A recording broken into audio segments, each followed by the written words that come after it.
Hello everyone, welcome to for you channel. పిల్లలు ఇంటికి రాగానే స్కూల్ నుంచి మనం ఏదైనా స్నాక్ పెట్టాలి వాళ్ళకి, లేకపోతే స్కూల్కి పంపించడానికి కూడా స్నాక్గా ఏ రెసిపీ అయితే చాలా చాలా ఇంట్రెస్టింగ్గా ఉంటుంది. చాలా ఇష్టంగా తింటారు దీనిని. చాలా క్రిస్పీగా ఉంటుంది. ఇందులో తక్కువ ఇంగ్రీడియంట్స్ తోటి మనం ఈ రెసిపీని చేసేసుకోవచ్చు. ఇక్కడ నేను రెండు పొటాటోలు తీసుకుంటున్నాను.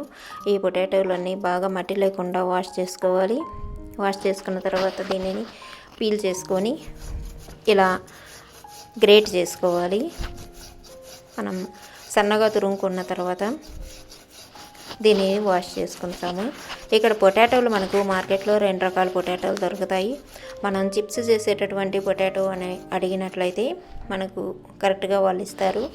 ఆ పొటాటోని తెచ్చుకున్నట్లయితే ఈ రెసిపీ క్రిస్పీగా వస్తుంది. ఇందులో నార్మల్ వాటర్ వేసుకొని బాగా కలుపుకొని ఈ నీళ్ళన్నీ కూడా ఒక జల్లగరిటె పెట్టుకొని నీళ్ళన్నీ వంచేసుకోవాలి. నీళ్ళన్నీ వెళ్ళిపోయిన తర్వాత ఇది ఇంకొక బౌల్లోకి వేసుకోవాలి. ఇంకో బౌల్లోకి మార్చుకున్న తర్వాత ఇందులో తగినంత salt, 1 teaspoon chilli powder కారం, అలాగే 2 టేబుల్ స్పూన్ల కార్న్ఫ్లోర్ వేసుకోవాలి. ఇవన్నీ కూడా బాగా ఈ పొటాటోకి పట్టేలాగా బాగా కలిపేసుకోవాలి. చేత్తోనైనా, ఫోర్క్తోనైనా, స్పూన్తోనైనా, దేనితోనైనా కలుపుకోవచ్చు. ఇదైతే ఒక్కరికే వస్తుంది. 2 పొటాటోలు. మీకు కానీ ఎక్కువ కావాలనుకున్నట్లయితే ఎక్కువ పొటాటోలు వేసుకోండి.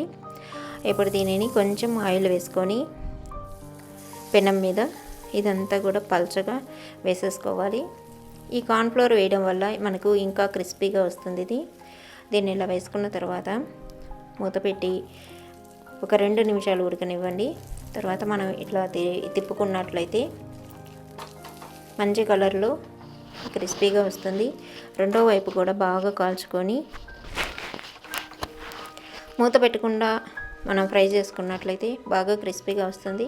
మూత పెట్టిన 2 నిమిషాలు పెట్టినప్పుడు అది బాగా ఉడుకుతుంది లోపలంతాను. ఇప్పుడు మనం కట్ చేసుకొని చిల్లీ టమాటో సాస్తో కానీ చీజ్ డిప్తో కానీ సర్వ్ చేసుకోవచ్చు. నేను ఇక్కడ పెట్టినటువంటి సైడ్ డిష్ చీజ్ డిప్. ఈ రెసిపీ కూడా నేను త్వరలో అప్లోడ్ చేస్తాను. చాలా చాలా టేస్టీగా ఉంటుంది. మీ పిల్లలు అయితే ఇష్టంగా తింటారు. తప్పకుండా ట్రై చేయండి. వీడియో నచ్చినట్లయితే సబ్స్క్రైబ్ చేసుకోండి, లైక్ చేయండి, కామెంట్ చేయండి, షేర్ చేయండి.